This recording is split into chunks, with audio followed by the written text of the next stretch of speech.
구독, 좋아요 눌러주세요.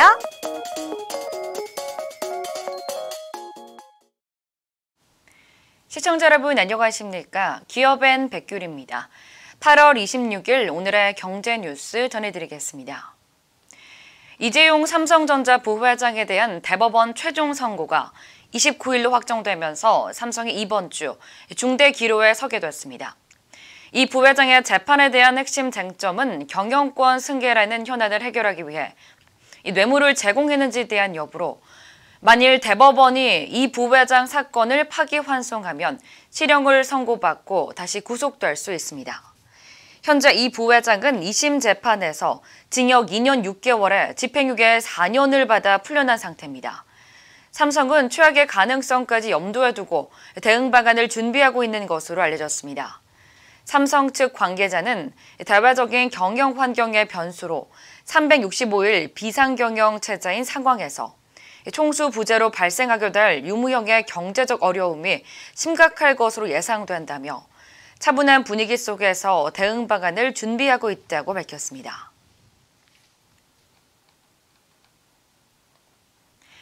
최근 중국 스마트폰 업체들이 TV 시장에 잇따라 뛰어들며 글로벌 TV 시장에 새로운 변수로 작용하고 있습니다. 26일 업계에 따르면 샤오미를 비롯한 화웨이와 원플러스 등 스마트폰 제조사들이 TV 시장에 이미 진출했거나 진출할 준비를 하고 있습니다. 가장 먼저 TV 시장에 진출한 업체는 샤오미로 이미 지난 2013년 처음 TV를 내놓으며 일찌감치 사업 보폭을 넓혔습니다. 특히 특유의 가성비 전략을 앞세워 인도 스마트 TV 시장에서는 삼성과 LG를 따돌리고 올해 1분기 1위에 올랐습니다. 업계 관계자는 삼성과 LG는 프리미엄 TV 시장에 집중하고 있기 때문에 중저가 시장의 경쟁이 심화되더라도 사업에 큰 타격을 받지는 않을 것으로 예상하고 있습니다. LG화학이 전기차 배터리의 핵심 원료인 수산화 리튬 물량을 대거 확보한 것으로 확인됐습니다. 26일 업계에 따르면 LG화학은 중국 텐치 리튬의 자회사인 호주 TLK와 수산화 리튬 공급 계약을 체결했습니다. 계약 유효 기간은 2020년부터 2022년까지로 양사 합의에 따라 추가 3년 연장이 가능합니다. 도입 물량과 가격 같은 세부 계약 내용은 공개되지 않았지만 업계에서는 LG화학 측이 TLK의 호주 서부 퀴나나 지역 수산화 리튬 공장에 연간 생산량 15% 이상을 공급받을 것으로 보고 있습니다. LG화학 측은 이번 계약에 따라 한층 안정적인 공급선 구축이 가능할 것으로 보고 있습니다.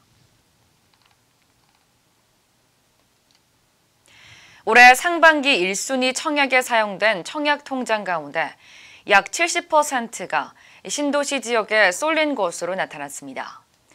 부동산 리서치 업체 리얼투데이가 금융결제원 자료를 바탕으로 올 상반기 수도권 분양 단지들의 청약 결과를 분석한 결과 1순위 청약에 사용된 청약 통장 수는 총 34만 5,728개로 이 중 신도시 새 아파트의 68.17%인 23만 5,712개가 몰린 것으로 조사되었습니다. 특히 상반기 1순위 청약 경쟁률 1위에서 3위를 모두 신도시 새 아파트가 차지했습니다. 이 같은 현상은 올해 초 주택도시보증공사가 분양가를 통제하자 수도권 정비사업들이 주춤하면서 신도시 알짜 물량들이 수요자들의 눈길을 끈 결과로 해석됩니다.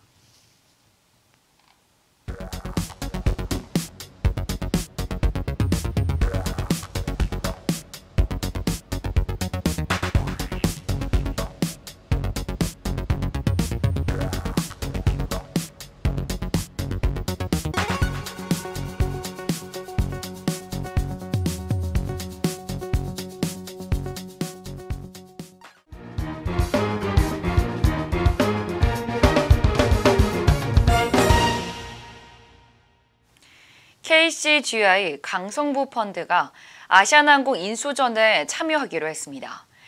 공식적으로 인수 의향을 밝힌 두 번째 주체로 향후 어떤 방식으로 인수에 나설지 관심을 끌고 있습니다. 항공업계에 따르면 애경그룹의 KCGI는 최근 아시아나항공 인수전 참여 의사를 밝혔습니다. 다만 자금 측면이나 입찰 방향 등을 따졌을 때 단독 입찰보다는 컨소시엄 구성을 통한 인수를 타진 중인 것으로 보입니다. 신민석 KCGI 부대표는 시너지가 될 수 있는 곳들과의 컨소시엄을 통해 인수전에 참여하겠다며 현재 컨소시엄 구성을 위해 국내외 많은 기업들과 미팅 중이라고 밝혔습니다. 앞서 KCGI는 이미 지난달 말 아시아나항공 매각 주관사 크레디트 스위스 증권으로부터 투자 안내문을 받고 매각 예비 입찰 참여를 검토해 왔습니다. 현대자동차는 지난 23일 부산광역시에서 도시명 수소충전소 H부산 수소충전소의 준공식을 갖고 본격적인 운영에 들어간다고 밝혔습니다. H부산 수소충전소는 지난해 9월 현대차가 부산시와 체결한 수소 전기차 보급 활성화와 수소 충전 인프라 확대를 위한 상호협력 양해각서의 일환으로 현대차가 설립을 맡았습니다. 이 충전소는 시간당 5대 이상의 수소 전기차를 완충할 수 있는 충전 용량을 갖췄으며 매일 오전 8시부터 오후 10시까지 운영돼 하루 70대 이상의 수소 전기차가 이용 가능합니다. 한편 현대차는 이번에 구축한 부산 수소 충전소 외에도 서울시내 국회의사당과 강동구, 인천시 남동구 등 도심 지역의 3기의 수소 충전소를 연내 추가로 개소할 예정입니다. 포스코가 중국 저장성에서 해외 첫 양극재 공장의 준공식을 개최하고 글로벌 2차 전지 소재 시장에 본격 진출을 알렸습니다. 포스코에 따르면 회사는 지난해 1월 미래 신성장 사업 확대와 2차 전지 소재 시장 주도권 확보를 위해 중국 저장성에 연산 5천 톤 규모의 합작 법인 설립을 승인하고 작년 9월 착공에 들어갔습니다. 지분 구조는 포스코가 60%, 화요 코발트가 40% 지분 투자했으며 법인명은 절강포화로 지었습니다. 절강포화는 세계 최대 코발트 생산 업체인 화요 코발트와의 합작으로 안정적인 원료 수급 및 원가 경쟁력을 확보했으며 계획 대비 1년 앞당긴 올 연말부터 양산이 가능할 전망입니다. 종합물류기업 한진이 편의점과 주유소 등 생활 인프라 관련 기업과 협업해 개인 택배 서비스를 강화하기로 했습니다. 26일 업계에 따르면 한진은 이마트의 편의점 브랜드 이마트24와 편의점 택배 모바일 예약 서비스를 시작했습니다.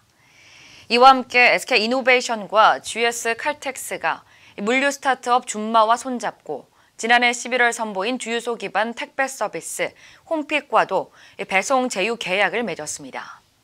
현재 한진은 계열사 빌딩과 서울, 경기, 인천과 세종시 일부 지역에 약 100여 개의 무인 택배함을 운영하고 있으며 추후 전국으로 확대할 계획입니다. 한진 관계자는 시간과 장소에 구애받지 않고 택배를 이용하고자 하는 고객의 요구에 충족하기 위해 앞으로도 다양한 기업과 협력을 강화할 것이라고 밝혔습니다. 이것으로 기업엔 오늘의 소식 모두 알아봤습니다. 시청해주신 여러분 고맙습니다.